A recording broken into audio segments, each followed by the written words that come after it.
बुद्धियुक्तो जहातीह बुद्धियुक्तो जहातीह बुद्धियुक्तो जहातीह बुद्धियुक्तो जहातीह उभे सुकृत दुष्कृते उभे सुकृत दुष्कृते उभे सुकृत दुष्कृते सुकृत दुष्कृते तस्माद्योगाय युञ्जस्व तस्माद्योगाय युञ्जस्व तस्माद्योगाय युञ्जस्व तस्माद्योगाय युञ्जस्व योगकर्म सुकौशलम् योगकर्म सुकौशलम् योगकर्म सुकौशलम् योगकर्म सुकौशलम्। भगवान कहते हैं भगवत गीता के दूसरे अध्याय के 50वें श्लोक का ये अर्थ है, समत्व बुद्धि युक्त पुरुष यहाँ इस जीवन में पुण्य और पाप इन दोनों कर्मों को त्याग देता है। ध्यान से सुनेंगे। समत्व बुद्धि युक्त पुरुष यहाँ इस जीवन में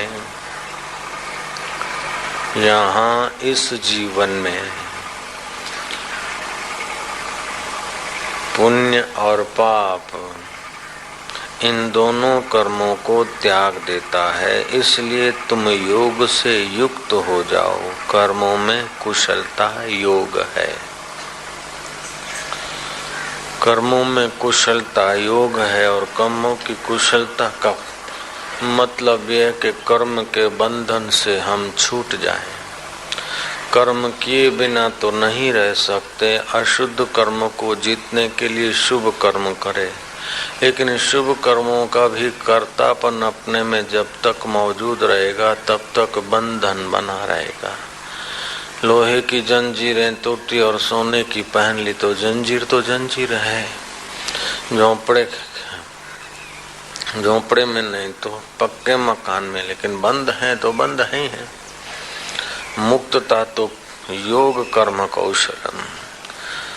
भगवान कहते हैं कि समत्व बुद्धि युक्त पुरुष यहाँ इसी जीवन में, मरने के बाद नहीं, यहाँ इसी जीवन में समत्व बुद्धि योग को पाया हुआ पुरुष पुण्य और पाप इन दोनों कर्मों को त्याग देता है। इसलिए तुम योग से युक्त हो जाओ। कर्मों में कुशलता, इसी का नाम योग है। पशु की नाई कर्म करते करते मर गए तो कोई विशेषता नहीं है। आलसी होकर पड़े रहे तो भी कोई सार नहीं है। कर्म करते करते मर गए तो भी सार नहीं है। आलसी होकर पड़े तो भी सार नहीं। कर्म करते हुए भी कर्मों के बंधन से छूटकर मुक्त हो गए, अपने आत्मा में आ गए, अपने आत्म परमात्मा के प्यार का अनुभव हो गया, जीते जी मुक्ति अनुभव में आ गए, तो तुमने मनुष्य जन्म का फायदा उठाया। प्राप्त परिस्थितियां आती है, एक आती है अनुकूल परिस्थितियां, दूसरी होती है प्रतिकूल परिस्थितियां। अनुकूल और प्रतिकूल परिस्थितियों का कोई विशेष मूल्य नहीं होता है। अनुकूल परिस्थितियां सुख देकर नष्ट हो जाती है, प्रतिकूल परिस्थितियां दुख देकर नष्ट हो जाती है। दोनों नष्ट हो जाने वाली चीज है। नष्ट होने वाली चीजों में अगर आदमी दुखी सुखी होता ही रहा तो उसने कोई कीमती जीवन नहीं बिताया। तो अनुकूलता आएगी और प्रतिकूलता आएगी, सुख आएगा या दुख आएगा, ये दोनों आके चले जाएगा। लेकिन इसमें जो सम रहता है वही उसने फायदा उठाया, यही उसका नफा है। तो योग कर्म सुकौशलम। योग क्या है कि कर्म में कुशलता। अब कर्म में भाई तत्परता से कर्म करने को कुशलता बोलते हैं। तो चोर खूब तत्परता से एकदम उत्साह से होशियारी से चोरी करके आएगा तो क्या योग हो गया? बोले नहीं, ये तो बंधन है। अच्छा तो दुष्कृत बंधन है, अच्छा तो अच्छा काम करें, कुशलता से करें, अच्छा काम करें, तो ये कुशलता है। बोले अच्छा काम करें और ये कुशलता नहीं मानी जाएगी, योग की कुशलता नहीं मानी जाएगी। अच्छा काम करें लेकिन अच्छे काम करने का कर्तापन हृदय को न छुए। बुरे काम के तरफ वृत्ति को हटाने के लिए बुराई से अच्छाई में लगाएं, लेकिन अच्छाई का भी कर्तृत्व भाव अपने हृदय में स्पर्श न करे। उपासना करने वाले लोग दुष्कृत से तो छूट जाते लेकिन सुकृत से बंध जाते हैं। केवल कर्म करता रहे तो बंधन से नहीं छूटता है। कोई अशुभ बंधन से बांधा जाता है तो कोई शुद्ध बंधन से बांधा जाता है। एक आदमी ने पाप किया और स्वप्न आया, यमदूत पकड़ने को आए, चलो नरक में। आजीजी किया, आप मृत्यु टल गई। नरक के यमदूतों ने कहा कि अगर तुमने अब पाप किया तो मैं फटाक से हम तेरी मौत कर देंगे, अकाल मौत हो जाएगी। उसने खूब सुकृत किया, खूब अच्छे काम किए। आए किसी समय पार्षद, बोले चलो, नहीं चलना है, नहीं चलना है तो सुकृम सत्कर्म क्यों किया, स्वर्ग में चलो। तो दुष्कृत करेगा तो नरक में जाएगा, सुकृत करेगा तो स्वर्ग में जाएगा। लेकिन सुकृत करते हुए कर्तृत्व भाव नहीं, अपने आप में टिक जाएगा तो न स्वर्ग का बंधन न नरक का बंधन, अपने आत्मा परमात्मा को पाकर मुक्त हो जाएगा। यही चाहिए ये कुशलता, कर्म करने की कुशलता होनी चाहिए। कर्म तो सब लोग करते हैं लेकिन कुशलता आ जाए। पहले के जमाने में विद्यार्थियों को गुरुकुल के गुरुदेव आज्ञा करते थे कि जाओ कुशा तोड़ के आओ।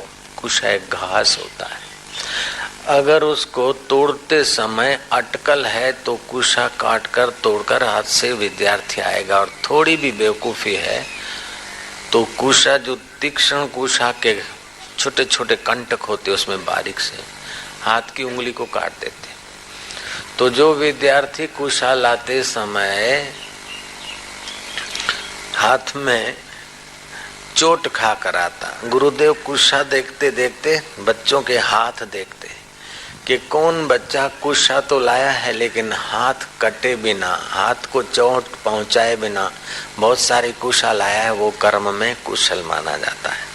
कर्म तो करे लेकिन न पुण्य में बंधे न पाप में बंधे, न अपना हिस्सा अपना में पुण्य में, अपना टुकड़ा पुण्य में जाए, अपना थोड़ा हिस्सा पाप में जाए।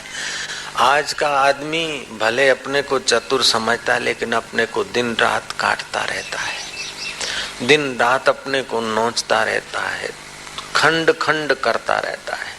थोड़ा सा अच्छा काम करेगा तो सोचेगा मैंने अच्छा किया, और थोड़ा बुरा करेगा तो मैंने बुरा किया है। तो बुरे में और अच्छे में थपेड़े खाते खाते अपने को खंडित कर देता है। तो अखंड वस्तु का, अखंड जो आत्मा परमात्मा है उसका बेचारा रस नहीं पा सकता है। ओ भगवान कहते हैं युंजस्व योग कर्मसु कौशलम, कर्मों में कुशलता ही योग है।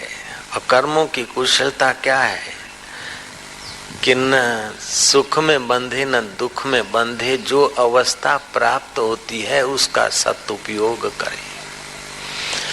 हम अनुकूल में मोहित हो जाते हैं और प्रतिकूल में दुखी हो जाते, भयभीत होते हैं। मोह सब व्याधियों का मूल है और दुखी और अशांति होने से भी बुद्धि भी ब्रह्म हो जाता है। हमारी शक्तियां क्षीण हो जाती और हम लाचार से जीवन थपेड़े खाते खाते नष्ट कर देते हैं। कुशलम लुनोति सह कुशल, जो कुशलता से लोन के आता है उस घास को, उसको कुशल कहा जाता है। कुशलम लुनोति सह कुशल, कर्म करें लेकिन कर्म करते समय चोट न लगे तो कुशल है।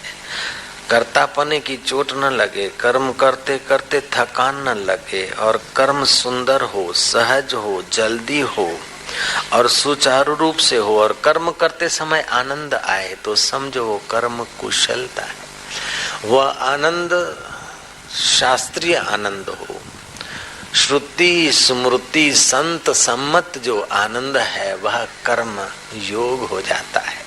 उस योग से आदमी के बंधन कट जाते हैं।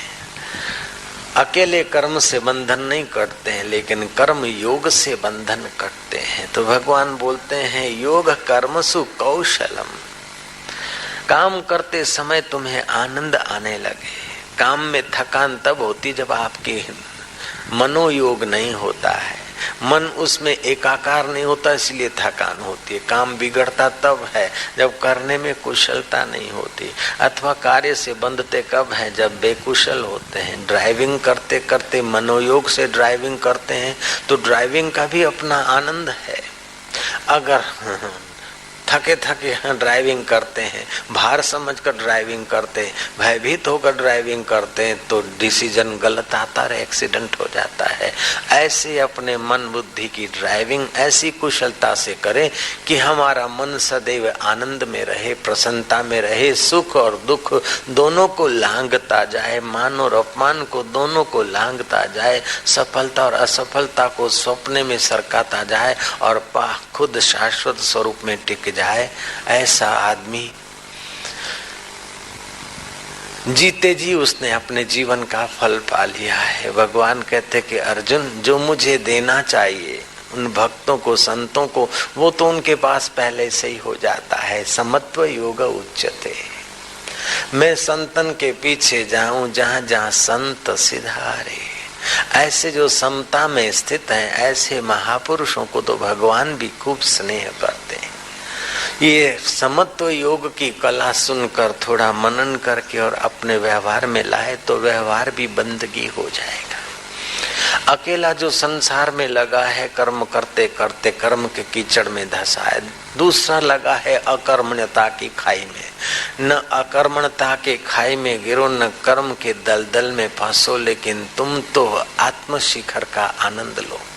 कर्म करते करते तुम कर्म में ऐसी कुशलता ज्ञान के द्वारा पाओ कि तुम्हारे चित्त में जो परब्रह्म परमात्मा का प्रसाद है वो प्रकट होने लगे।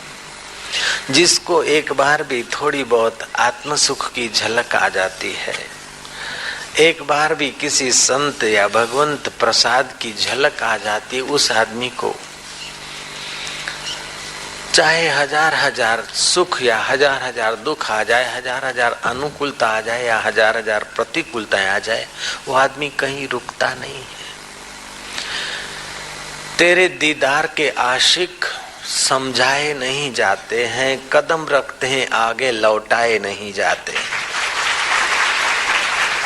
जो समता का दीदार कर लेता है, प्रभु के रस का दीदार कर लेता है, एक झलक पा लेता है, तेरे दीदार के आशिक समझाए नहीं जाते। उनको कितना ही समझाओ, समझाए नहीं जाते। मीरा को समझाया गया लेकिन मीरा न समझ पाई। मूर्खों की बात मीरा कब तक समझेगी। प्रहलाद को समझाया गया लेकिन प्रहलाद रुका नहीं।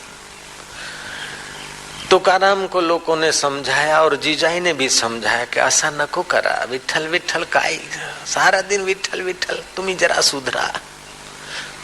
तुकाराम नहीं सुधरे। कबीर को लोगों ने सुधारने की कोशिश की। कबीर खुली बाजार में चिल्लाए, सुनो मेरे भाइयों, सुनो मेरे मितवा, कबीरो बिगड़ गयो रे।